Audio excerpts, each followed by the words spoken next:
Dostor, dünyanı açalı, dünyanı kıdıralı, жаңы damdardı көрөлü.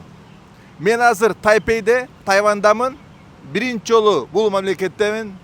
Мен биринчи жолу ушундай даракты көрүп атам. Карасаңар, тамырлары чыгып кеткен. Баягы спортсмендерде бар го, көп качат экенчи, тамырлары чыгып турат го колдоруна. Ошондой дарак экен. Көргөнсүңөр ушундайды. Мен ошол үчүн кыдырганы, саякаттаганы аябай жакшы көрөм.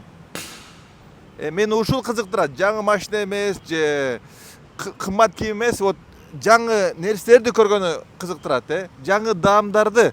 Анан биз жашообуз өткөндө 80ге чыкканда ушундай эстетүүлөрдү биз вау, жашоо көрүппүз деп эстейбиз. Бардык жердештерге чакырам, дүйнөнү кыдыралы. Бир эле Дубай, Истанбулга эле бара бербей, дүйнөдө башка 198 мамлекет бар. Ошолорду көрөлү. Ар бир континентке баралы. Достор, карасаңар, эмнени көрүп атам? Бул дарак. Дарак өзүнчө эле токой сыяктуу экен го, карагыла. Ортосунда мынтип өтсө болот. Чачтары өскөн, тамырлары чыккан.